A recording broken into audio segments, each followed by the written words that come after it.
Pemirsa Hasanah, Nabi Shallallahu Alaihi Wasallam bersabda, sesungguhnya sebaik-baik orang di antara kalian adalah orang yang paling baik budi pekertinya. Hadis riwayat Bukhari dan Muslim. Mengapa Nabi menyebut akhlak sebagai tolak ukur muslim terbaik? Karena akhlak mudah memicu segala perbuatan baik. Orang yang berakhlak dermawan akan menyumbangkan begitu saja apa yang bisa dia sumbangkan. Begitu melihat yang perlu disumbang tanpa memikirkan untung rugi. Demikian juga dengan orang pemaaf. Akan memaafkan begitu saja pihak yang memang perlu dimaafkan tanpa meninggalkan rasa dendam. Orang yang melakukan kebaikan berdasarkan akhlak akan melakukannya karena menyadari bahwa hal itu memang baik, bukan karena takut sanksi atau ingin dipuji. Jadi, orang yang akhlaknya paling baik adalah orang yang mengeluarkan dengan kesadaran sendiri segala sikap baik dan perlakuan baik yang dimilikinya. Seperti lemah lembut, muka berseri, mudah diajak bicara, mencintai, menyayangi, sabar, tabah dan menahan segala tindakan buruk yang mungkin dilakukan kepada orang lain.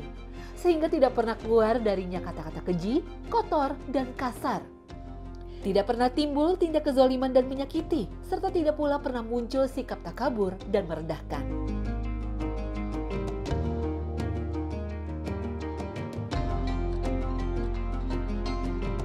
Kenyataan sosial membuktikan bahwa orang yang berakhlak baik akan disukai oleh masyarakat, kesulitan dan penderitaannya akan dibantu untuk dipecahkan, walau mereka tidak mengharapkannya.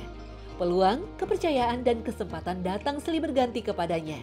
Kenyataan juga menunjukkan bahwa orang yang banyak menyumbang, bersedekah, berzakat tidak akan menjadi miskin, tetapi malah bertambah hartanya. Dari sini tepat sekali Ahmad Syauqi, seorang penyair Mesir ketika mengatakan suatu bangsa akan maju ketika akhlak bangsa itu baik. Sebaliknya suatu bangsa akan rusak ketika akhlak bangsa itu rusak. Akhlak yang baik akan mendapatkan ganjaran yang luar biasa dari Allah Subhanahu wa taala. Nabi Shallallahu alaihi wasallam bersabda, "Tidak ada sesuatu pun yang lebih berat timbangannya dari akhlak mulia ketika diletakkan di atas mizan timbangan amal, dan sungguh pemilik akhlak mulia akan mencapai derajat orang yang selalu mengerjakan puasa dan sholat." Hadis riwayat Abu Daud dan Tirmizi.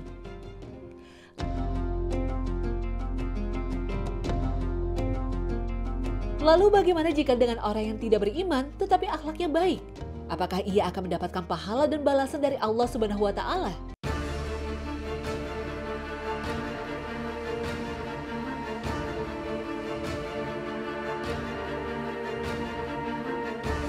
Pahala dan ganjaran Allah tidak dimiliki oleh orang yang tidak beriman atau kafir. Jika seorang kafir atau tidak beriman, akhlaknya baik, kebaikan yang dilakukannya sangat banyak, dia tidak akan mendapatkan pahala sepeser pun dari Allah Subhanahu wa taala. Namun begitu bukan berarti amal soleh orang kafir tidak dicatat Allah Subhanahu wa taala. Amal soleh orang kafir tetap akan dicatat, tetapi dia tidak mendapatkan poin pahala. Andaikan kelak di akhirat ada orang kafir atau tidak beriman tercatat melakukan sejuta kebaikan dan sedikit melakukan perbuatan buruk, dia akan tetap sangat merugi. Karena sejuta kebaikan itu akan dinilai nihil, sedangkan amal keburukannya tetap diperhitungkan. Allah Subhanahu wa taala berfirman, "Orang-orang kafir itu semua amal mereka sia-sia. Semua yang mereka lakukan laksana fata morgana di sebuah lembah. Orang-orang yang kehausan menyangka bahwa fata morgana itu adalah air. Ketika mereka mendekati tempat itu, mereka tidak mendapatkan air sedikit pun." Al-Quran, Surah An-Nur, ayat 39.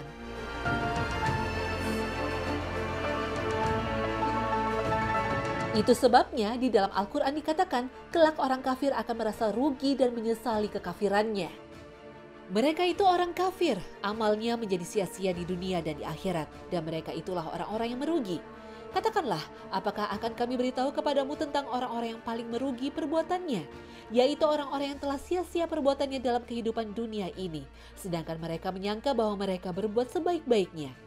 Mereka itu orang-orang yang kafir terhadap ayat-ayat Tuhan mereka dan kafir terhadap perjumpaan dengan Dia. Maka hapuslah amalan-amalan mereka dan kami tidak mengadakan suatu penilaian bagi amalan mereka pada hari kiamat. Al-Quran Surah Al-Kahfi ayat 103 hingga 105.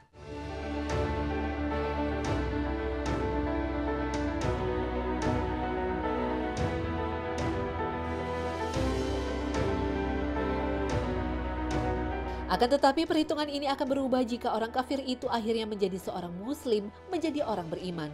Maka amal solehnya yang dilakukan selama dirinya kafir tidaklah sia-sia. Akan tetapi diperhitungkan pahalanya. Hal ini berdasarkan hadis Nabi SAW. Dari Hakim bin Hizam, beliau berkata kepada Nabi SAW, "Bagaimanakah pendapatmu tentang amal perbuatan yang aku lakukan di masa jahiliyah? Seperti menyambung kekeluargaan, memerdekakan budak, bersedekah, apakah aku mendapatkan pahala di dalamnya? Kamu telah masuk Islam di atas apa-apa yang telah lampau kamu lakukan dari kebaikan-kebaikan." Hadis riwayat Bukhari.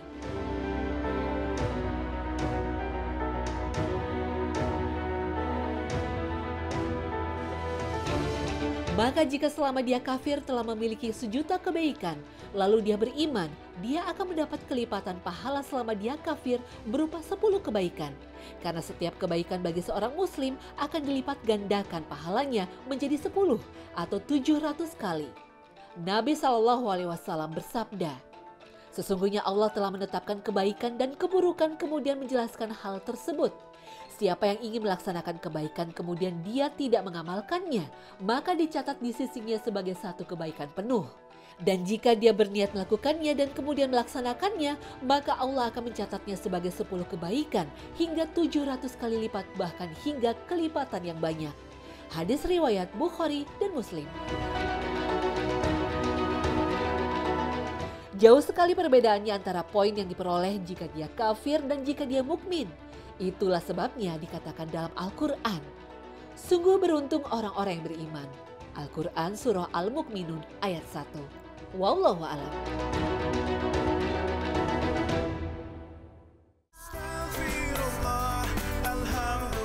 Nah pemirsa, sampai di sini akhir perjumpaan kita hari ini. Semoga Allah Subhanahu wa Ta'ala senantiasa memberikan hidayah dan taufiknya kepada kita.